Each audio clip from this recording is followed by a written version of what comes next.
Hi, I'm Mark Rhodes from Microsoft, interviewing Michael Kordahi at the Digital Workplace Conference for SSW TV. Michael, how are you? I'm good, Mark. How are you? Yeah, really well, thanks. Awesome. So you did the keynote for us this morning. I did. Tell me what you talked about. I talked about being hackerlicious. I thought I'd create the most obnoxious term I can create, but I talked mostly about the three things that have been successful for me throughout my career, and that turns out are successful for a lot of people who've achieved great things throughout history. So the three parts of the three elements that have mattered to me most in my career. So that's kind of what I focused on. Okay, well, without going into those elements, could you maybe pick something relevant for the crowd of a digital workplace?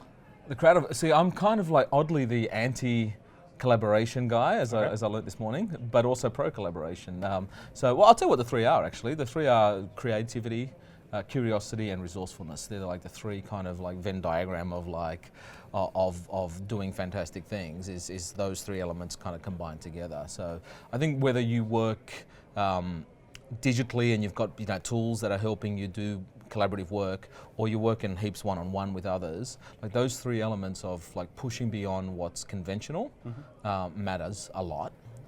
And the other element of resourcefulness is the third that I touch on. Like not actually being wedded to needing more and more and more to create original things, but actually using what you have. Like those ideas are pretty universal no matter what you do, I reckon. Right. Okay. If you were some organisation starting off tomorrow, of those three, which one would you recommend engaging first or tackling first? Creative. Yeah? Yeah, it's the best starting point, it's the most important starting point, is starting a culture of doing original work. And I mean, everything is derivative ultimately, there's no such thing as really original work, but encouraging people to think outside the box and do work that is entirely original, which actually is a bigger cultural thing than anything else, because most people are afraid to do new things because, I had the same thing. I had a big corporate job for a long time, and it was all very much about what are you going to achieve this year, what's it going to look like, how are you going to get there, how are you tracking, all these kinds of standard questions you get from a leader, but like the permission to fail and the permission to test ideas and the permission to test boundaries, like is a cultural thing first and foremost. What's that? Yep. There's a line that I love, culture eats strategy for breakfast. And absolutely does, right? And if you're going to encourage people to do work that's original and that's not been done before and that's going to change a market or change a perception, you need to allow for 99% failure before you get that one thing that hits. Okay, so if I understand correctly though, let's wind back a bit. You used to be a technologist primarily. Yes, I still am a technologist. Yep. I think that's the kind of thing, I used to, like when I'd interview people for roles, like that's the kind of thing you can't fake.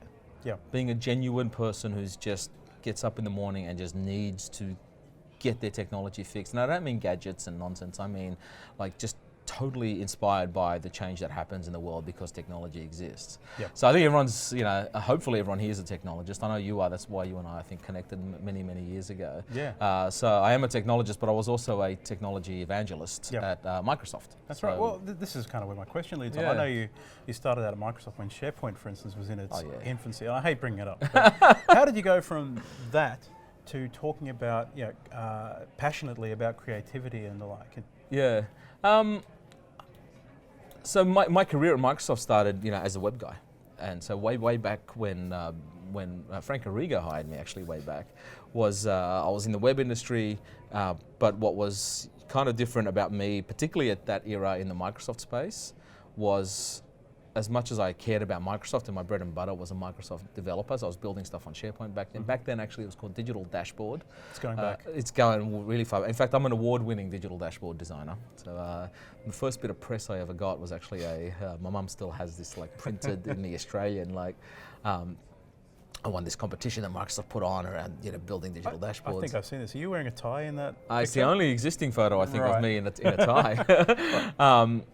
But back then, like the thing that I loved the most about what became SharePoint was actually the human side of it, was solving problems for people. And back then it was all knowledge management and how data became information and how information became knowledge and all that, right? Like that was, to me, it was less about the technology and more about actually lives are better because of this technology, and the people's ability to connect and communicate made people's lives better. And that kind of mattered most to me. And then, there's a natural progression to, the work of every good designer is about people.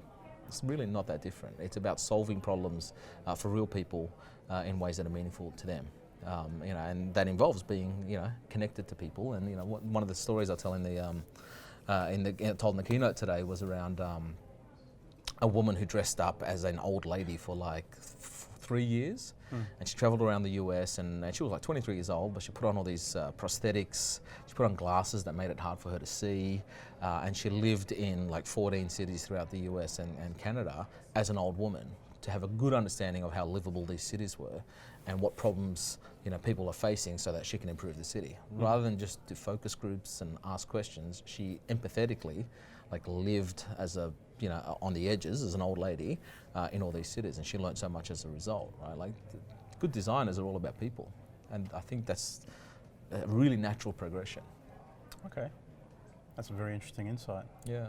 Yeah, so, well, I think that's probably a good place to wrap up. Is there any key takeaway or insight you'd like to share quickly at the end of this interview? Key takeaways, I'd say probably the number one thing I'd leave everyone with is don't ask for permission. Just do stuff. Do it cheaply. Not everything requires, you know, huge amounts of effort and teams and things. Just do stuff, do it cheaply, get it done. If it doesn't work, it's probably not going to work. That's okay. Do another thing. Test boundaries, and then ask for permission. Because I tell you now, once you do something that's half successful, they'll come to you. Yeah.